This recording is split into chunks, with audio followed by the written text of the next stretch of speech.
ऐसे करता है जिससे सब लोगों को कष्ट होता है, जिससे अपना कोई नुकसान नहीं होता और दूसरे का कोई लाभ नहीं होता, दिन भर ऐसे ही कर्म करते हैं।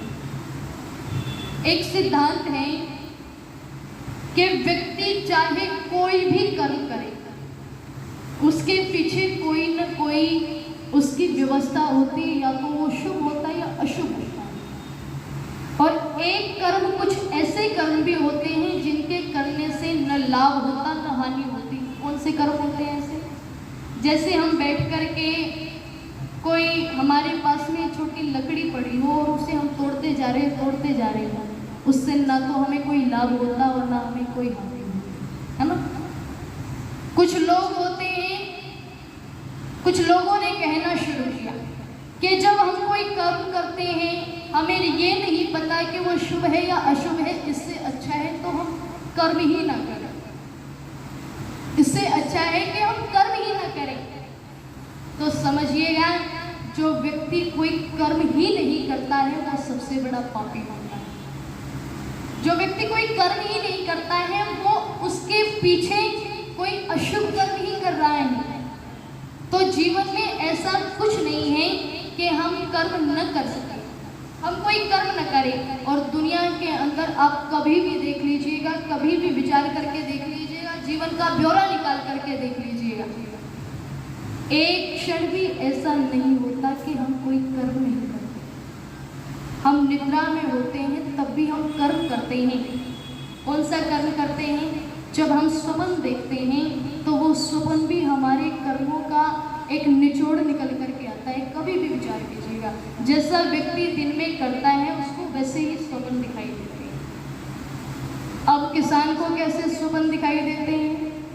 बस यही घूमता रहता है कि आज ट्यूबवेल चलाना है, आज ट्यूबवेल का तेल खत्म हो गया, आज बाड़ी अच्छी नहीं हुई, आज मुझे ये करना है, आज खोदी करनी है, आज कुछ करना, बस ऐसे ही सपने आते रहते हैं। इसलिए जैसी व्यक्ति की प्रवृत्ति हो जाती है, उसको वैसा ही स्वाभाविक रूप से उसके वैसे ही सपने आने शुरू हो जाते हैं। और कुछ लोगों ने इन सपनों के भी गलत मतलब निकालने शुरू कर दिए, सपनों के भी गलत मतलब निकालने शुरू कर दिए। अरे व्यक्ति जैसा है, जैसी उसकी आत्मा है, जैसा उसका व्यवहार है, वो वैसे ही स्वप्न देखेगा। और लोगों ने क्या कहना शुरू किया, अगर स्वप्न में ऐसी ऊटपटांग चीजें दिखाई देती हैं तो बहुत बड़ा भार तुम्हारे ऊपर है। अगर स्वप्न में कोई अच्छी चीज दिखाई देती है तो बहुत अच्छा तुम्हारे साथ कुछ होने वाला है। अगर स्वप्न में बार बार एक ही चीज दिखाई दे रही है तो उसके लिए चढ़ावा चढ़ाना पड़ता है, बड़ी बड़ी पूजाएं करनी पड़ती हैं। इन छोटी छोटी बातों को लेकर के व्यक्ति इतना परेशान हो जाता है, ये स्वप्न में आया तो आया कैसे। इन छोटी छोटी बातों को लेकर के ये इतना बड़ा अंधविश्वास, इतना बड़ा पाखंड है जो हमें अंदर ही अंदर खाए जाता है। चाहे व्यक्ति के साथ में कुछ हो या न हो, लेकिन अगर वो उसके लिए विचार करता है तो उसके साथ में वैसा जरूर होता है। कोई बात हम बार बार विचार करते हैं तो वो वैसी पक्की हो जाती है, बिल्कुल मन स्थिति वैसी ही बन जाती है और वो फिर हमारे व्यवहार में भी आने शुरू हो जाती है। क्या करते हैं लोग कि अगर घर से बाहर कोई जा रहा है कुछ काम करने के लिए तो उसे दही चीनी मिला करके खिला करके भेजते हैं, है ना। और क्या सोचते हैं कि इससे तो बहुत अच्छा काम होगा, ये जो करने के लिए जा रहा है उसमें सिद्धि प्राप्त करेगा। इसके पीछे एक साइंस है, इसके पीछे एक विज्ञान है। क्या? जब दही और चीनी को मिला करके, मीठे को मिला करके खाते हैं तो उससे हमारा कलेजा ठंडा रहता है और हमारा मन एकाग्रित होता है। ये वैज्ञानिक है, लेकिन इसको भी हमने पाखंड बना लिया है, इतना बड़ा पाखंड। पिछले दिनों जब पेपर चल रहे थे तो मेरी एक सहेली थी, वो रोज क्या खा के आती थी, दही और चीनी, और आकर के मुझे कहती थी कि तनु मैं आज दही और चीनी खा करके आई हूँ, देखना मेरा पेपर बहुत अच्छा होगा। मैंने कहा बहुत अच्छी बात है।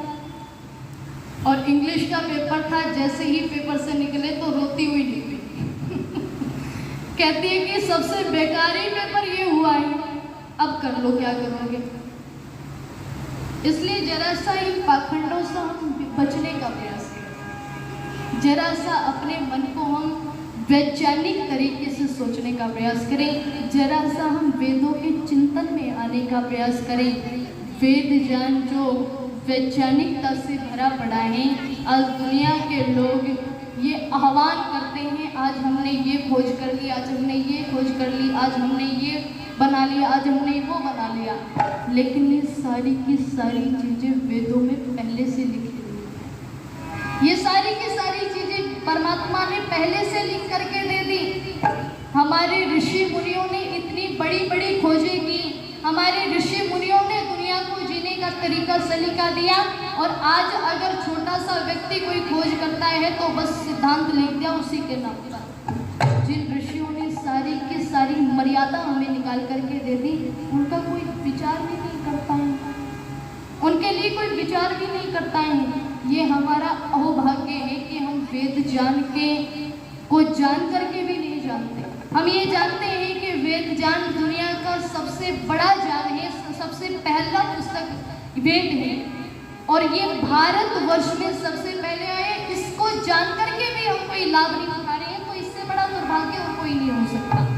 इसलिए किसी न किसी रूप में दुनिया आ तो रही है वेदों की ओर, चाहे किसी रूप में भी, वो चाहे मन से कहे या न कहे, लेकिन सारे के सारे सिद्धांत किसके हैं? वेद के। आज दुनिया तरक्की कर रही है, और जितनी भी नई नई खोजें हो रही है वो सारी कहाँ से निकली? वेद से ही तो निकली। आ तो रहे हैं लोग, लेकिन धीरे धीरे। तो बहुत सुंदर पंक्तियाँ लिखी कवि ने, क्या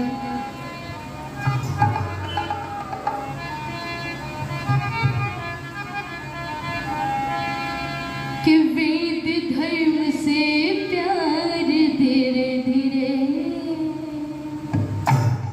कर रहा अब संसार धीरे धीरे। वेद धर्म से प्यार धीरे धीरे कर रहा अब संसार धीरे धीरे। वेद धर्म से प्यार लेकिन धीरे धीरे हो कर रहा अब संसार धीरे धीरे। वेद धर्म से प्यार धीरे धीरे कर रहा अब संसार धीरे धीरे। वेद धर्म से प्यार धीरे धीरे कर रहा अब संसार धीरे धीरे। आज चमत्कार देखो तो योगी महन का होने लगा संशोधन बाइबल कुरान का। आज चमत्कार देखो तो योगी महन का होने लगा संशोधन बाइबल कुरान का। भूलों का सुधार सहर्ष स्वीकार कर रहा अब संसार धीरे धीरे। हाँ, वेद धर्म से प्यार धीरे धीरे कर रहा अब संसार धीरे धीरे। वेद धर्म से प्यार लेकिन धीरे धीरे हो कर रहा अब संसार धीरे धीरे। वेद धर्म से प्यार धीरे धीरे कर रहा अब संसार धीरे धीरे। ऊंच नीच घृणा द्वेष जात पात का। ऊंच नीच घृणा द्वेष जात पात का होने लगा उन्मूलन भारी इस प्रपात का। ऊंच नीच घृणा द्वेष जात पात का होने लगा उन्मूलन भारी इस प्रपात का। विश्व के नर नार एक ही परिवार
खुशी की पतवार लगाएगी पार, मान रहा संसार धीरे धीरे, वेद धर्म से प्यार धीरे धीरे कर रहा अब संसार धीरे धीरे, वेद धर्म से प्यार लेकिन धीरे धीरे हो, कर रहा अब संसार धीरे धीरे, वेद धर्म से प्यार धीरे धीरे, कर रहा अब संसार धीरे धीरे, कर रहा अब संसार धीरे धीरे, कर रहा अब संसार धीरे धीरे, कर रहा अब संसार धीरे धीरे। आना पड़ेगा वेदों की चरण शरण में, तभी देश का उद्धार होगा, तभी दुनिया का उद्धार होगा। जो निर्धारित समय मुझे मिला था वो समाप्त हो चुका। आप लोगों ने बड़े ध्यान से श्रद्धा से सुना, सभी का